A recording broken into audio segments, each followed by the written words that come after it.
Bienvenue sur la chaîne Animation Résumée. Je vous présente un synopsis de l'anime d'aujourd'hui. Yuan Ji Wang. Section 2. Auparavant, un garçon nommé Chu Leng Xiu sans talent ni pouvoir spirituel a essayé de passer l'examen pour rejoindre l'académie Tianwu. Alors que ses tentatives continuaient d'être sabotées, il réussit à éveiller un pouvoir inconnu qui lui permit de s'inscrire à l'académie. Lors d'une évaluation, il a réveillé un pouvoir incolore mystérieux rare et a obtenu une simple planche de bois comme son précieux artefact. Plus tard, lors d'un test de simulation de bataille, il a vaincu le meilleur étudiant de l'année précédente, Zhu Zhang, qui avait promis de se venger bientôt.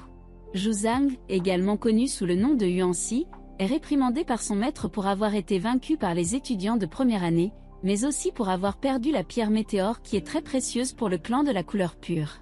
Yuan Si se rend compte que Chu Leng Xiu a dû prendre la pierre pendant leur combat. Il demande un peu de temps pour récupérer la pierre, et le chef de clan lui accorde une seconde chance. Chu Leng Xiu suit son cours de médecine à Chambulin.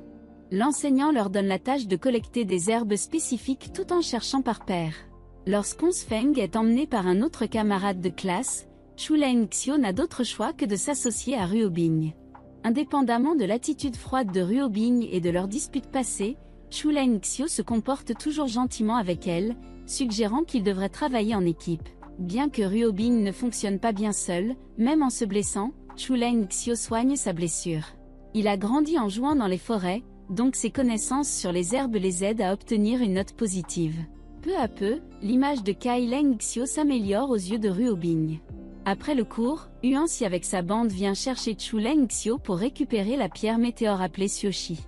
Tout en le retenant, il commence à le battre. Chu Leng Xiu le défie en duel. S'il gagne, il obtiendra la chambre de Yuan Si, mais s'il perd, Yuan Si peut faire ce qu'il veut et Chu Leng Xiu quittera également l'académie. L'enseignante Xia Mulan est invitée à juger le combat. La bataille commence. Chu Leng Xiu court juste ici et là car il ne sait pas comment activer ses pouvoirs. Le dragon violet osé apparaît et lui fait réaliser que son pouvoir n'apparaît que lorsque Chu Leng Xiu est en danger. Il doit arrêter d'esquiver les attaques et faire face aux ennuis. La stratégie fonctionne et il est rempli d'une énorme quantité d'énergie et de compétences. Avec le pouvoir du roi dragon, Chu Leng Xiu devient imparable. Il peut esquiver presque tout, même se protéger de la plus forte attaque de Yuan Si. Yuan Si se rend compte que les vêtements sont la source d'énergie de Chu Leng Xiu. Il les arrache mais reçoit un choc électrique. Personne d'autre ne peut contrôler 11. Alors que Yuan Si tombe inconscient, Chu Leng Xiu est déclaré vainqueur et obtient sa récompense. La résidence de Yuan Si est un immense dortoir, alors Chu Leng Xiu invite ses camarades de classe à vivre avec lui, mais Xiu Yi et Yang Tian préfèrent leur chambre précédente. Ons Feng partage une chambre avec Beleng tandis que Ruo Bing insiste pour vivre avec Chu Leng Xiu. Cependant, elle divise la pièce en deux avec ses vignes. Pendant ce temps, Yuan Si est fouetté par son chef de clan Bai Xuan alors qu'il est vaincu une fois de plus. Étonnamment, Yang Tian est venu rencontrer le chef du clan. Les membres du clan Purcolor ont une solide expérience, donc l'académie ne peut pas faire grand-chose à leur sujet. Cependant, le vice-directeur ordonne à Duyin d'enquêter sur le vol de Xiu 11 et de garder également un œil sur Chu Leng Xiu. La nuit, Chu Leng Xiu découvre la pierre qu'il a obtenue de Yuan Si sans savoir que c'est le puissant Xiu 11. Accidentellement, il brise sa planche de bois, ce qui révèle un autre Xiu 11 caché à l'intérieur du bois. Les deux pierres fusionnent pour en former une différente. Chu Leng Xiu s'interroge sur ce qui se passe quand il voit Ruo Bing se faufiler et il la suit. Cependant, Beleng la suit également. Alors qu'elle est poursuivie, elle tombe d'un 3 à cause de l'épuisement de l'énergie spirituelle, mais elle parvient à envoyer un papillon spirituel à Zuya.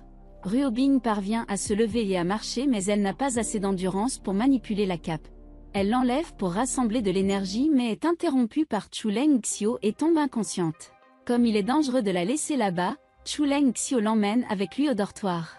Après avoir mis Ruo Bing au lit, Chu Leng Xiu remarque une gemme brillante sur son front.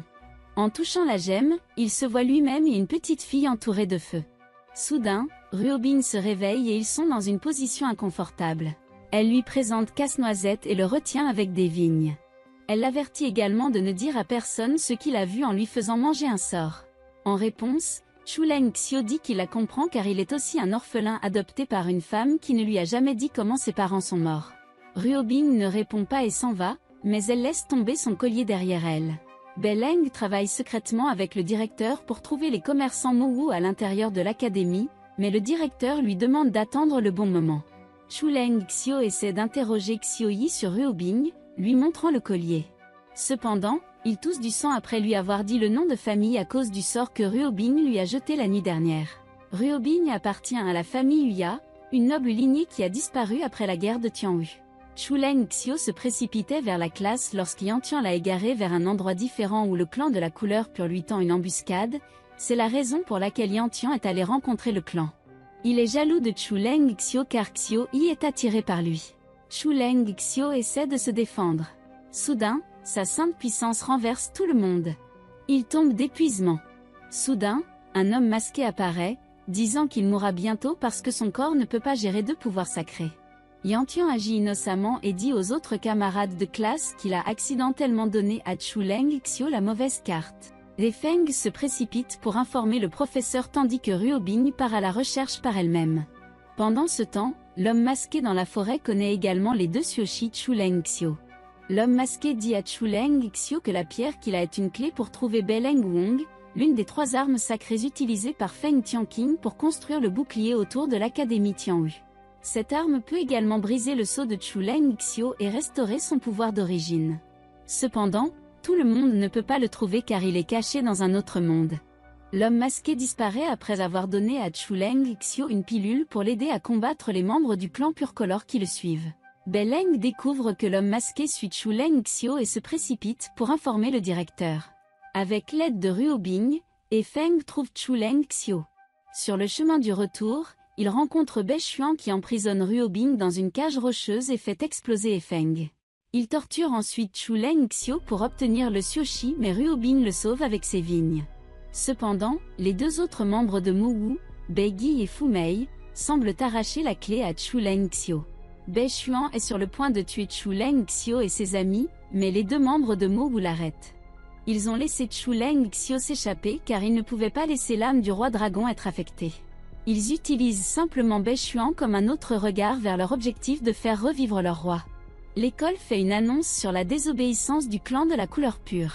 Ils sont renvoyés de l'académie et mis en prison pendant 1 mois.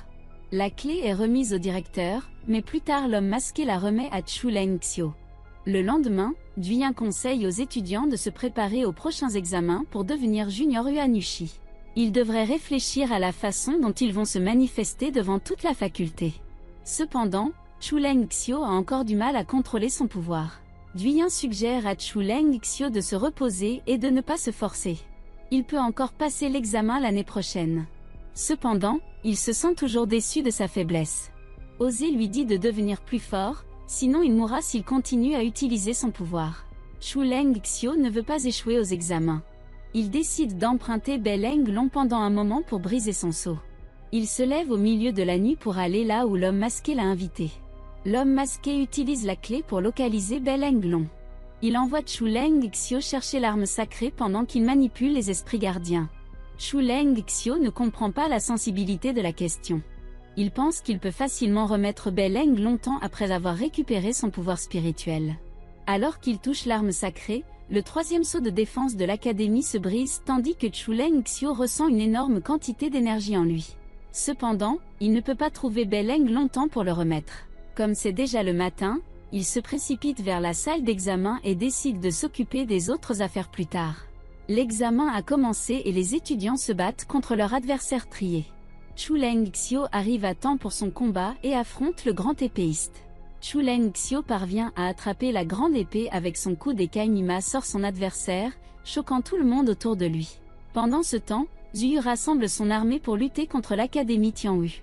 Alors que Chuleng Xiu s'effondre, soudain, l'armée de Mowu fait irruption dans la salle d'examen.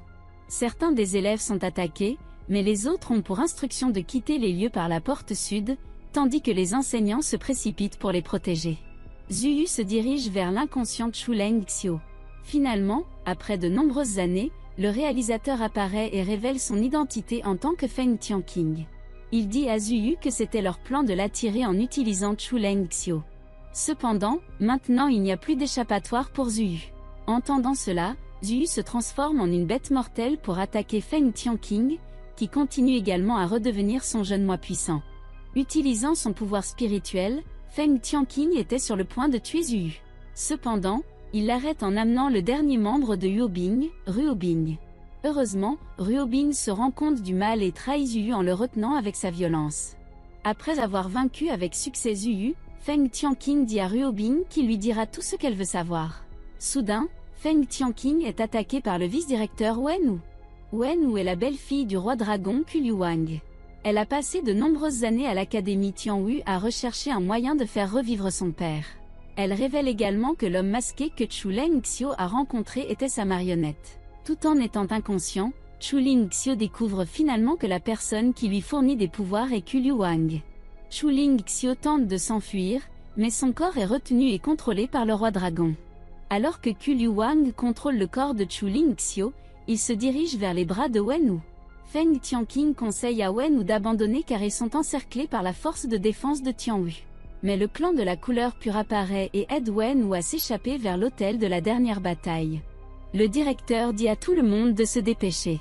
Ils doivent sauver Chu Lingxiu dans les 4 prochaines heures jusqu'à ce que le roi dragon n'ait pas été complètement réanimé. Sinon, tout sera condamné. Alors que son corps est à l'hôtel, Chu Lingxiu fait de son mieux pour résister aux intentions de Kulyu Wang.